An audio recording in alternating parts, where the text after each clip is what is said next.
La Bible dit dans le livre de Juges 13, 3 à 5, un ange de l'Éternel apparut à la femme et lui dit, voici tu es stérile et tu n'as point d'enfant.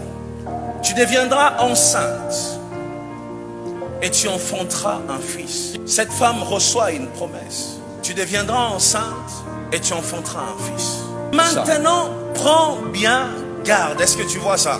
Ne bois ni vin, la première chose, ni liqueur forte. Et ne mange rien d'impur. Quand tu lis ça, tu te dis, ah, tout ça on dit à une femme, à une simple femme. La Bible nous présente au verset 4 la vie de cette femme.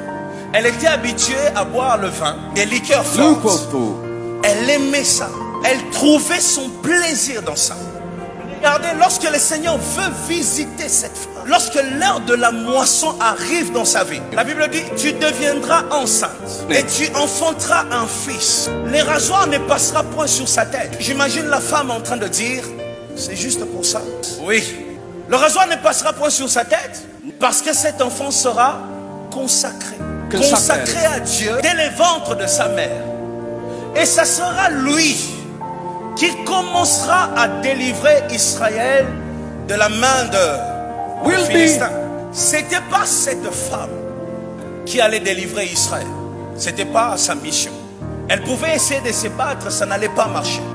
Mais regardez, le Seigneur donne des instructions à une femme qui n'a pas un rôle à jouer dans la suite. Je vais juste faire un enfant. L'enfant va naître. L'enfant va délivrer. Mais pourquoi moi je dois m'abstenir de toutes ces choses? Voici la raison. Ce dimanche, je vais te dire une chose.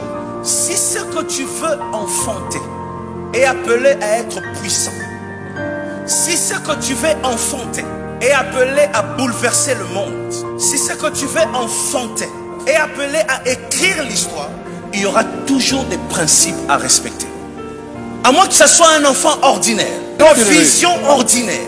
Mais si ce que tu veux enfanter s'appelle Samson, il y a des choses que Dieu t'interdira. Il y a aussi un chemin que tu n'aimes pas, mais Dieu te fera passer par là. Cette femme était appelée à vivre 9 mois en dehors de ce qu'elle aime. 9 mois en dehors de son confort. 9 mois dans la vie qu'elle ne supporte pas. Cette mère de Samson était en train de payer un prix et ça a duré 9 mois. Plusieurs personnes, lorsqu'ils entendent payer le prix, se disent un jour je serai humilié, ça va passer. Toi, ça dure plus longtemps que tu pensais, plus longtemps que tu imaginais. Mais laisse-moi te dire ce dimanche, après avoir payé le prix, ce qui sort de toi, c'est ce que personne n'est capable de retenir. Si tu es appelé à donner au monde ce que personne ne doit retenir, ce que personne ne doit étouffer.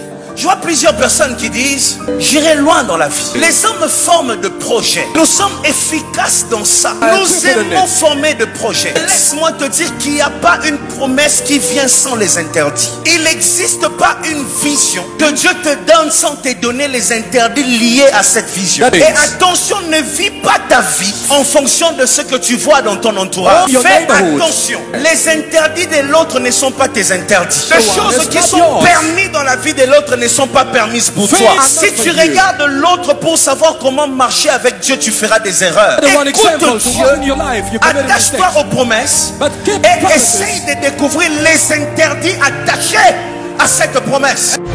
Ce programme vous est proposé par Moïse Mbie Ministries.